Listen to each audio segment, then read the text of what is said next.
The paper grocery bags dug into the creases of my fingers as I stepped through the front door. I'd just worked a 10-hour shift at the firm's skipped lunch and still made the stop for almond milk olive oil and those exact brand of crackers Mom insisted on. The hallway smelled like floor cleaner and fried onions. My shoes squeaked against the tile. No one looked up. I placed the bags on the counter, exhaling. My wrists ached. From behind me, Dad's voice cut the air. "You get my message." I turned halfway. "About what?" He moved into the kitchen, arms crossed, mouth tight. "Your mother and I have been talking. If you won't step up and contribute more, maybe you don't belong here at all." For a moment, I thought I misheard. "Step up. You live on your own, have a good job, but this household is drowning. Your brother's still figuring things out. I'm retired. Your mom has her health issues. I've been paying the mortgage," I said, quiet. "Utilities, groceries, almost everything." Tobias called from the living room, not even bothering to look away from the TV. "She acts like she's doing us a favor or something." My hands clenched around the edge of the bag. Crackers shifted, nearly tore the bottom open. I glanced down at the receipt still folded in my pocket. $164.89. All for them. "I'm not acting," I said. My voice didn't rise. "I've actually been doing." Dad's jaw tensed.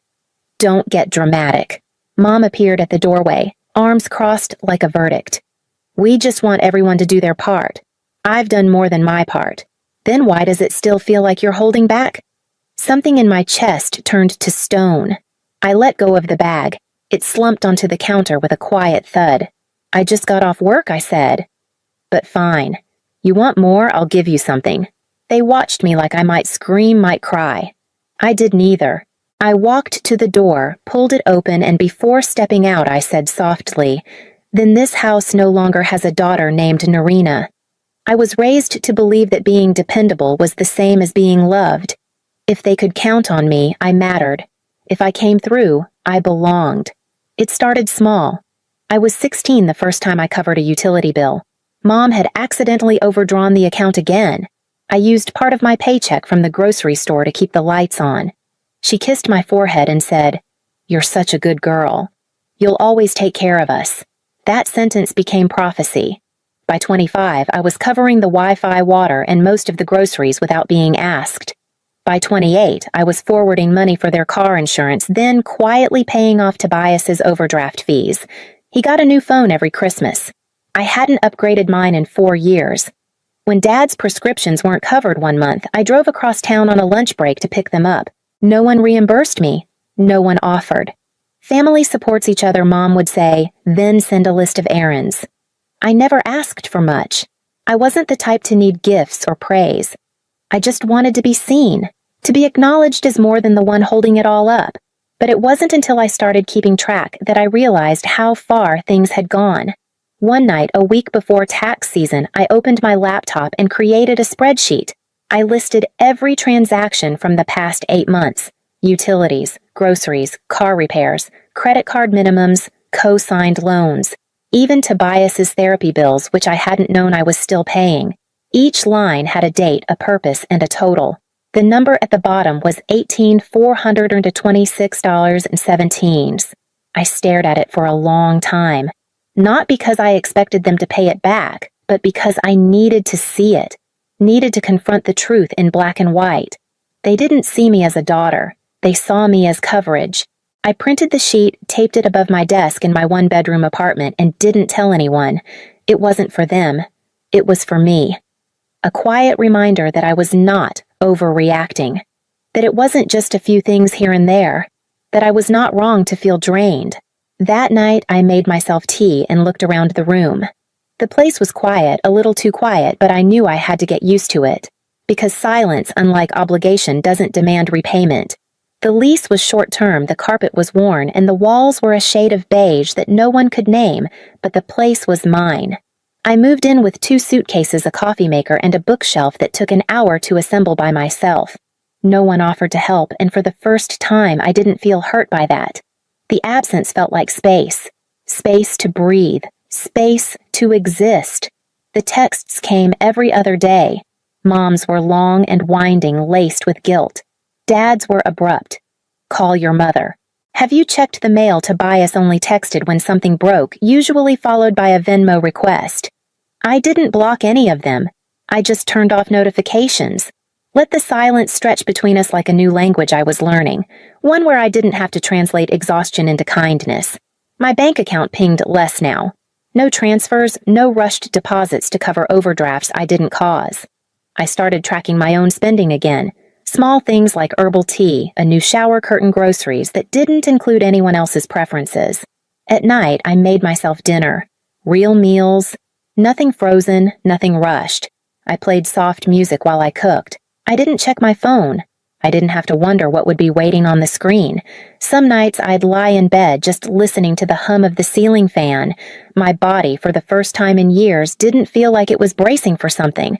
No one would knock. No one would barge in. No one needed anything. I started sleeping through the night. Full, uninterrupted hours. 8 hours turned into 9 on weekends. There was no applause, no audience. Just the quiet sound of a life being rebuilt one breath at a time. I kept the spreadsheet on my desk, but I didn't open it much. I didn't need to see the numbers anymore to remember the truth. The distance had done what confrontation couldn't. It gave me room to stop performing. One Friday morning, I checked the weather and decided to walk to work. The breeze felt honest. It didn't owe me anything, didn't demand gratitude or submission. And when my phone buzzed again, another message from home, I didn't flinch. I just slipped it back into my bag and kept walking. It had been 3 weeks since I walked away. 3 weeks of quiet dinners, 8-hour sleeps, and checking my own account balance without flinching. Then, on a Wednesday morning, just as I stepped into my office building, my phone buzzed with a message from Dad. Why didn't the card go through no greeting, no question mark? Just those 7 words, like I had missed a shift at a job I never applied for. I didn't reply. I didn't even stop walking. I placed my phone face down on my desk and poured coffee like it was any other morning. By noon, Tobias was calling. When I didn't answer, he tried again. And again. On the 4th attempt, I picked up. I figured I owed myself the right to hear how far they'd stretch. You knew we needed that money, he snapped before I could say a word. I said nothing. You think you can just stop helping and nothing happens? You think you're better than us because you've got some little apartment and a spreadsheet? Still, I said nothing. He hung up with a frustrated scoff. Not even a goodbye. That night, I opened my laptop and logged into the bank's public property portal. I typed in the address of the house I grew up in. Pre-foreclosure. Final notice issued. My heart didn't drop. My hands didn't shake. I just stared at the screen, not surprised, just cold. I'd been sending $300 a month for nearly a year. Sometimes more. I'd never seen the actual mortgage statement. They never offered to show it. I thought I was helping. I thought I was preventing collapse. But now I saw it clearly. The money didn't go to the bank. It went elsewhere. I closed the tab. I didn't need details. The truth was enough. They hadn't needed a daughter. They'd needed a system. And that system just broke. I poured myself a glass of water and sat on the floor beside my little table. No music. No noise. They would scramble now, blame me, guilt me, twist the silence into selfishness. But I wasn't part of the structure anymore. I wasn't the net catching their falls. I had simply stepped aside and watched gravity do its work. The phone lit up again, this time Mom's name. I let it ring untouched until it faded away. I hadn't planned to call. I'd rehearsed silence, worn it like armor. But something about seeing that final foreclosure notice pushed me into motion. Not out of rage, out of finality. I waited until Sunday afternoon.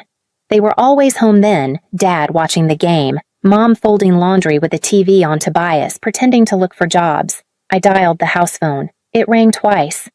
Hello? Mom's voice came sweet, stretched, thin. Narina. Put me on speaker, I said. A pause. Then, the soft beep of the speakerphone. In the background, I heard the familiar creak of the kitchen chair, a soda can opening the rustle of papers. I'm here, Dad said. Same, Tobias muttered. I inhaled once steady.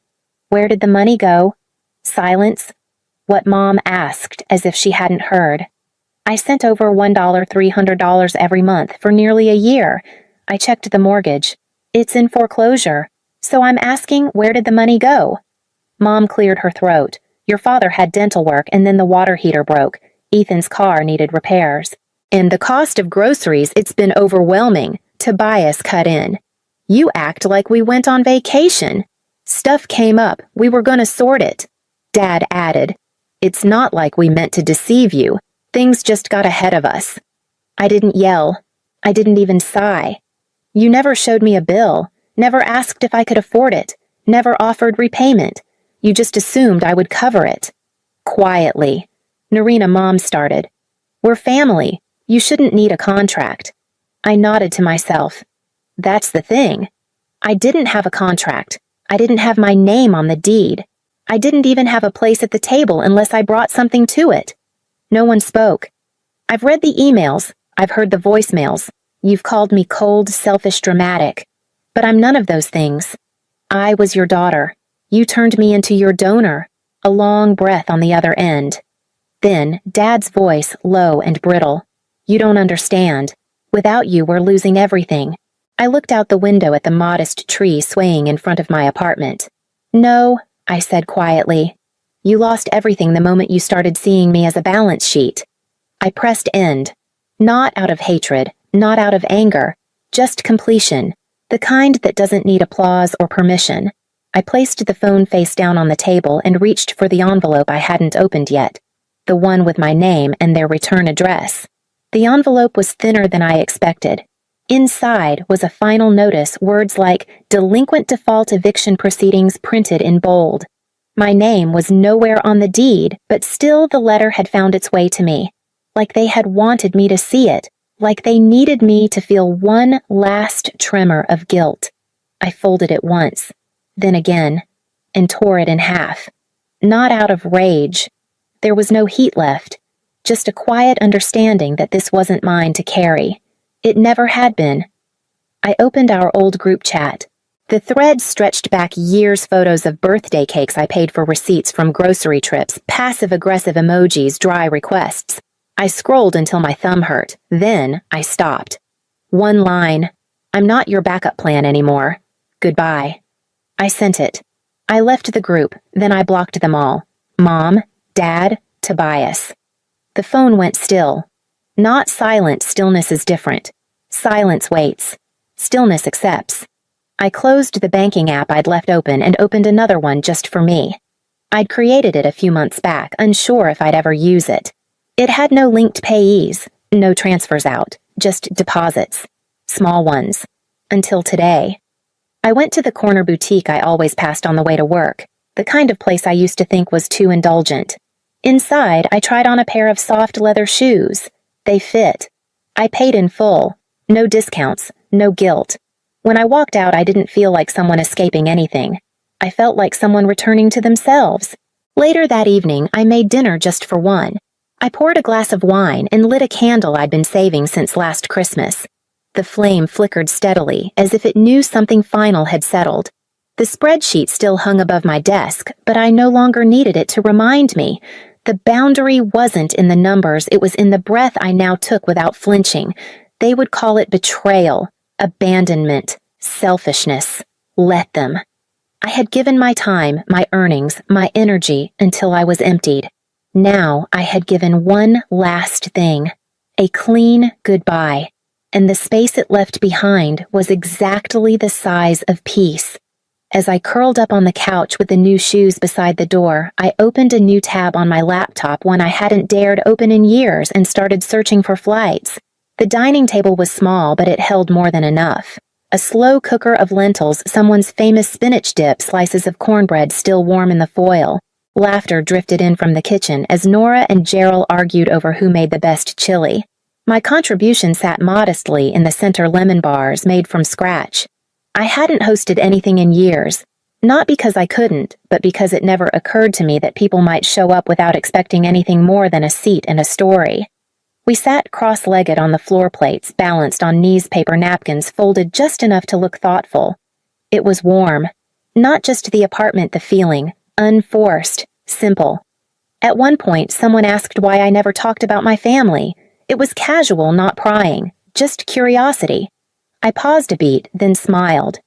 Some stories are better closed, I said. No one pushed. They just nodded and kept eating. Later that night, after the dishes were rinsed and the laughter had faded into the quiet hum of my apartment, I poured myself a cup of chamomile tea and sat by the window. The rosemary in the box beside me was finally sprouting. The leaves were still small, but they smelled strong when crushed between my fingers. I had started planting things in spring, not just herbs habits. On Saturdays, I went to the farmer's market. On Wednesdays, I took a yoga class.